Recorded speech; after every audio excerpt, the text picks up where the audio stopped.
What's up, guys? Want to do a quick video from Fort Lauderdale, Florida. It's beautiful out here. Sun is setting. Beautiful palm trees. Water's really nice.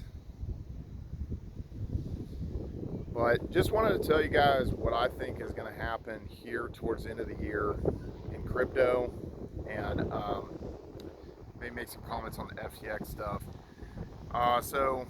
Obviously we've shot up, and it keeps kind of resistance is this like 35,000, it seems. It's kind of petered around there for obviously several days. I think a lot of people felt like it was going to blast through that, but it seemed like it didn't really kind of have that much energy behind it. And to me, it kind of seemed like a little bit of a fake out. Now, people caught some pretty good rides on Solana and some other stuff.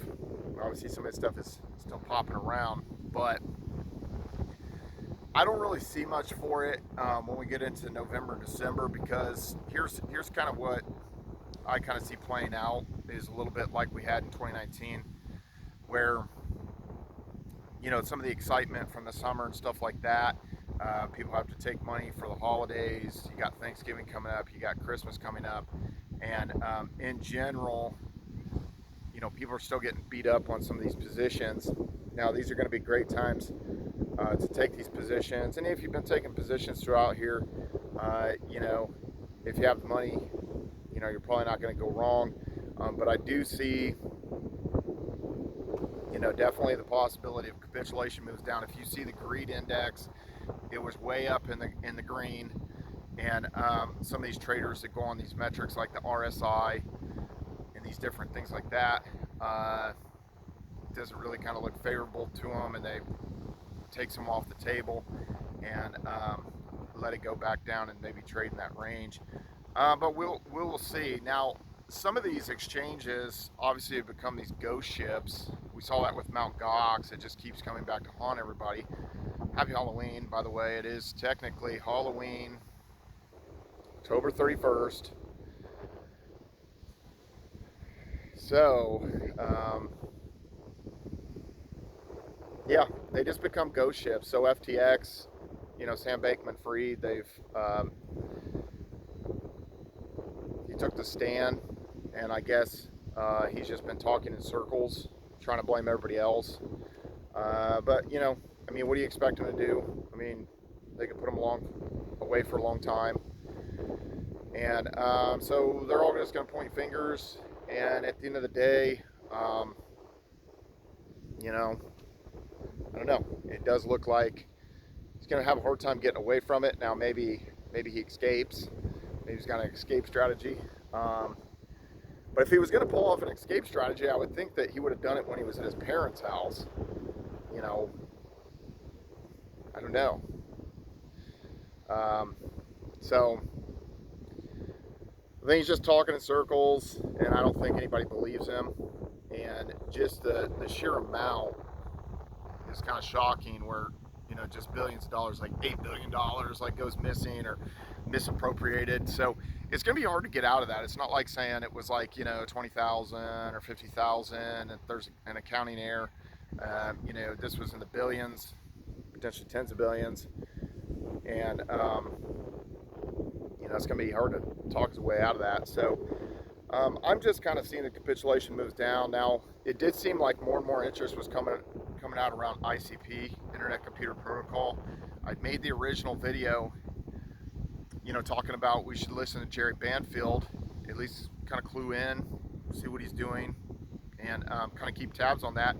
And I put up another video asking those questions about Internet Computer Protocol, and the community came back with some really, really good responses, talking about how if the data was stored on chain and it was $5 per gigabyte per year, I was asking, well, what would happen if you didn't pay for it? And I guess it's bought in what they're calling canisters. And if the original developer doesn't pay for the canister, a lot of these projects are set up as DAOs, decentralized autonomous organizations, which is great because the community can take over and pay for the canister and keep the project going. If something happened to the development team, or if they left the project or something like that, they can keep it going. So I appreciate that. You know, the community, the ICP community, and I've got to check a couple other comments and stuff like that. There might have been some others and stuff. And I know that ICP did pop from probably around $3.15 to probably about $4.15 or something like that. So some people caught a little bit of a ride there. I think there's going to be definitely more opportunities to buy into a lot of this stuff. Like I said, here heading towards the end of the year. So yeah, that's the main things that are going on, guys. And it's just, you know, South Florida is definitely a very, very nice place. If you can get out there and enjoy it, hopefully.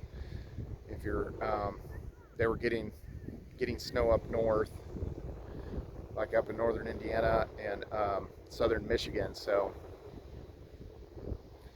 interesting situation. The leaves are really popping this year, and then snow was coming down while the fall leaves are still out there. So anyway, guys,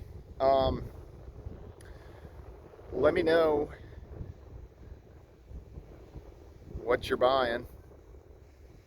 If there's any projects that you're still interested in. I know a lot of people said Caspa, and that was catching a lot of eyes. So anyway, guys, subscribe to this YouTube channel. Leave a comment below. Follow me on all social media at Brian Phobos, YouTube, Instagram, Steam, at Twitter, Hive, DTube, Blurt, everywhere.